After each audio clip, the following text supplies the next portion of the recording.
Halo teman-teman, kembali lagi bersama saya Latifianto yang akan menghadirkan kajian terbaru atau diskusi terbaru mengenai perkembangan timnas kita, timnas Indonesia, terutama di lanjutan putaran ketiga kualifikasi Piala Dunia 2026 zona Asia. Di bulan Maret nanti, timnas Indonesia akan melakoni laga tandang ke markas Australia di tanggal 20, sebelum kemudian menjamu Bahrain di tanggal 25.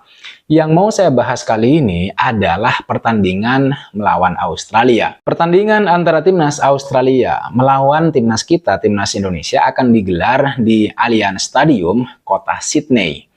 Ini stadion yang memiliki kapasitas mencapai 45.000 penonton. Tidak lebih besar dari Gelora Bung Karno yang kita punya. Tapi walau bagaimanapun, ini markas Australia.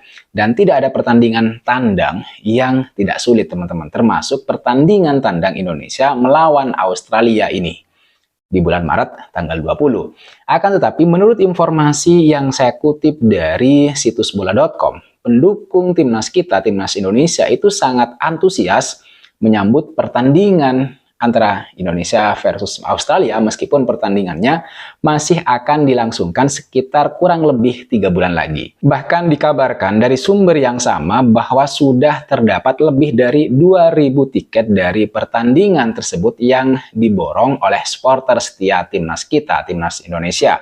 Hal tersebut dikonfirmasi oleh kelompok supporter timnas Indonesia di Australia, yaitu Garuda Australia, yang mengucapkan terima kasih atas besarnya antusiasme dari para pendukung.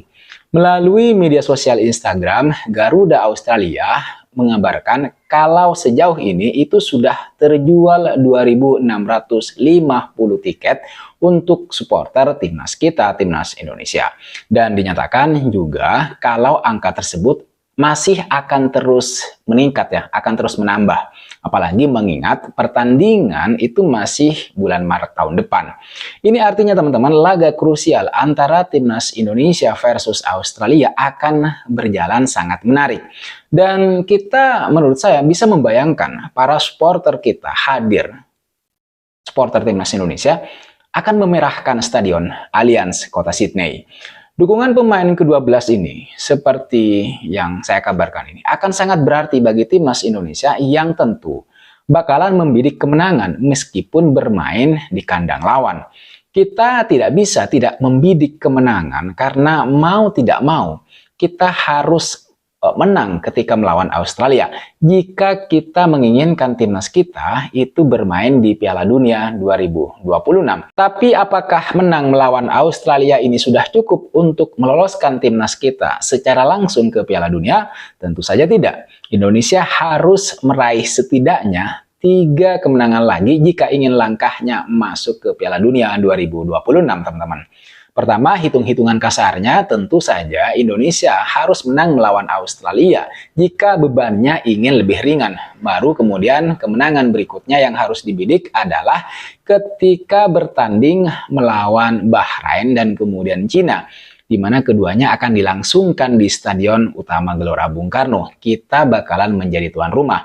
Di 2 pertandingan melawan Bahrain dan Cina, kita mungkin sedikit memiliki keuntungan untuk menang, terutama karena kita bertindak sebagai tuan rumah. Sekali lagi kita akan bertindak sebagai tuan rumah. Sama seperti saat melawan Arab Saudi, Shin Taeyong harus menerapkan taktik dan strategi yang jelas gitu ya. Dan memberikan kejutan tak terduga kepada Bahrain dan Cina. Itu akan menjadi PR bagi Shin Taeyong. Tapi yang jelas teman-teman, pertandingan melawan Australia akan jauh berbeda. Karena Australia ini bertindak sebagai tuan rumah. Apalagi tentu saja Australia juga pasti pengen membidik kemenangan dari timnas Indonesia. Sampai saat ini saya yakin begitu Indonesia tetap menjadi salah satu target bagi Australia untuk meraih kemenangan. Karena secara peringkat kita adalah tim dengan peringkat terendah di grup C. Peringkat FIFA itu ya bisa jadi menjadi ukuran bagi banyak pengamat untuk kemudian mengatakan apakah sebuah tim bakalan meraih kemenangan atau tidak. Meskipun kemenangan sebuah tim, sebuah klub itu ditentukan di atas lapangan oleh permainan dan performa saat itu, bukan oleh track record atau prestasi yang sudah diraih sebelum-sebelumnya atau di pertandingan-pertandingan sebelumnya. Kalau kemenangan sebuah tim diukur dari ranking FIFA dan rekam jejak di pertandingan-pertandingan sebelumnya, begitu, tentu saja pertandingan antara Arab Saudi versus timnas kita, timnas Indonesia di bulan November kemarin itu seharusnya dimenangkan oleh Arab Saudi, teman-teman. Secara Arab Saudi ini adalah tim dengan peringkat 50-an dan Indonesia tim dengan peringkat 130 FIFA waktu itu. Apalagi Arab Saudi juga sudah pernah secara track record mengalahkan Argentina dengan skor 2-1 di Piala Dunia Qatar 2022. Sementara di pertandingan uji coba antara timnas Indonesia versus Argentina, tim yang sama cuman minus Lionel Messi berakhir dengan kekalahan timnas Indonesia dengan skor 2-0. Artinya, jika kita mendasarkan kemenangan sebuah tim pada rekam jejak, track record, tentu Indonesia tidak seharusnya menang ketika melawan Arab Saudi dengan skor 2-0 pula. Itu artinya kemenangan sebuah tim tergantung oleh performa saat pertandingan itu dilangsungkan, begitu. Jadi bukan oleh track record, meskipun ada faktor itu juga. Saya tidak sedang mencoba untuk menyombongkan diri bahwa timnas Indonesia bisa meraih kemenangan dengan mudah atas Australia nanti di bulan Maret tahun 2025. Melainkan saya mencoba untuk kemudian memberikan perspektif bahwa timnas Indonesia memiliki peluang yang cukup besar gitu ya untuk mengalahkan Australia di kandangnya sendiri. Apalagi kita memiliki pemain-pemain yang menurut saya kita juga sudah tahu sedang menjalani tren positif di Eropa. Yang terbaru misalnya Jay Itzes itu berhasil membantu timnya Venezia menahan imbang tim kelas atas Serie A, yaitu Juventus. Yang bikin bangga adalah salah satu manusia yang mencetak gol di pertandingan tersebut, yang membantu Venezia terhindar dari kekalahan atas si Nyonya tua, itu adalah Jay Itzes, pemain timnas kita, timnas Indonesia, yang mencetak gol melalui sundulan kepalanya pada menit ke-83. Seandainya Juventus tidak mencetak gol penyama kedudukan, maka Venezia itu bisa untuk kemudian meraih kemenangan dari kandang Juventus.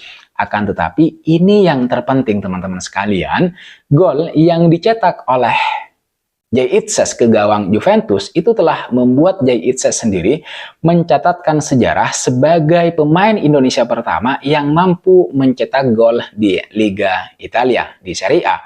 Sejarah itu pun semakin lengkap karena Jay Itzes mencetak gol pertamanya di tim legend gitu ya.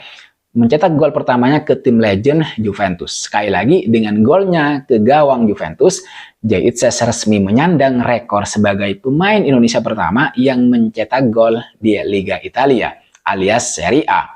Catatan itu melengkapi rekor sebelumnya, yaitu sebagai pemain Indonesia pertama yang tampil di Serie A Italia dan kemudian pemain Indonesia pertama yang mencetak gol di Coppa Italia. Selain Jay Itzes teman-teman, pemain timnas kita yang lain yang juga menyala begitu di Eropa adalah Kevin Dix yang baru saja berhasil mengantarkan timnya Copenhagen mengalahkan Hearts di lanjutan UEFA Conference League 2 atau 3 hari yang lalu. Kevin Dix mencetak gol ke gawang Hearts lawannya ini melalui tendangan penalti yang juga menjadi gol ke-9 Kevin Dix di semua ajang pada musim ini. Selain dua pemain tersebut teman-teman sekalian, masih ada gitu ya. Ada Justin Hubner yang juga diturunkan untuk bermain saat timnya Wolverhampton U21 melawan Valencia B di ajang Premier League International Cup. Ada juga Sandy Walsh, kemudian Ragnar Oraknaon, kemudian Eliano Rinders dan Calvin Verdong yang juga sama-sama bermain untuk klubnya masing-masing. Artinya, para pemain timnas kita yang berkarir di Eropa itu sedang menjalani pertandingan atau saat-saat yang luar biasa di musim ini.